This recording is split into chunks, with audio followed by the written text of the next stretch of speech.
अस्सलामु अलैकुम वरहमतुल्लाहि वबरकातुहू। अल्हम्दुलिल्लाहि वहदह वस्सलातु वस्सलामु अला मन ला नबिय्य बअदा अम्मा बाद।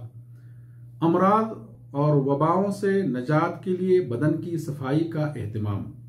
नाज़रीन किराम, ये बात मुतहक्कक है कि इंसानी सेहत की हिफाजत में तहारत और पाकी व सफाई का बड़ा अहम किरदार है, और ये बात भी तय है कि गंदगी और नजासत बहुत सारी बीमारियों का बुनियादी सबब है, और बदन की सफाई एक बेहतरीन जरासीम कुश है और मुतअद्दी अमराज का मुकाबला के लिए एक कारगर हथियार है, जिसके नतीजे में इंसान अस्पतालों और डॉक्टरों का चक्कर काटने से निजात पा जाता है।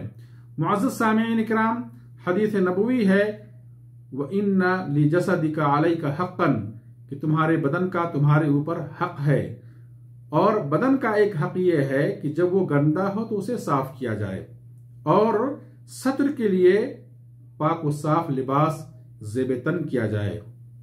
कोरोना वबा में आलमी सेहत और वजारत सेहत की जानिब से बार बार तालीमात दी जा रही हैं कि हाथों की सफाई और जिस्मानी दूरी के जरिए ही इस मर्ज पर कंट्रोल पा सकते हैं।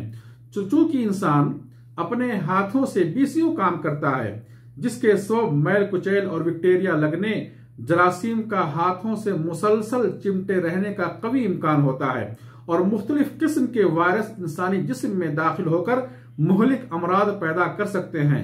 हमारे नबी सल्लल्लाहु अलैहि वसल्लम ने 1400 साल पहले ही हाथों बदन धुलते रहने की ताकीद की।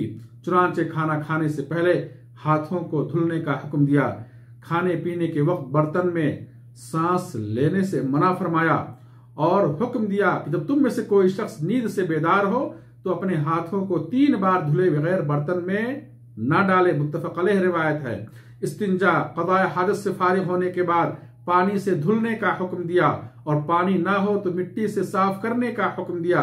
इसी तरह से बालों को साफ रखने और संवारने का हुक्म दिया। फरमाया, मन कान लहू शाअरुन फलयुकरिमहु, रवाहु अबू दाऊद। मैले कुचैले लिबास व बदन और परागंदा बालों को शैतानी फ़िअल करार दिया।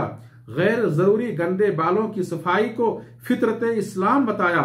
नाखूनों की सफाई कदरे मुश्किल होती है, और बड़े नाखूनों में मैल कुचैल, मिट्टी और जरासीम बआसानी फंस जाते हैं, और खाने के दौरान ये हमारी खुराक का हिस्सा बन जाते हैं। इसलिए बाकायदगी से नाखून तराशने का हुक्म दिया।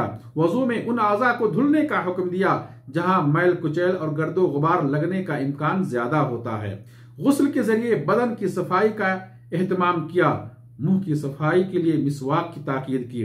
नाज़रीन किराम, ये भी मिसाल इस्लामी तालीमात हमारे लिए अल्लाह की अजीम नेमत और दुनिया व आखिरत में अजीम फवायद का सबब है, क्योंकि पाकी व सफाई से इंसान न सिर्फ बीमारियों से महफूज रहेगा बल्कि दीन पर खुश उसलूबी के साथ अमल भी कर सकेगा।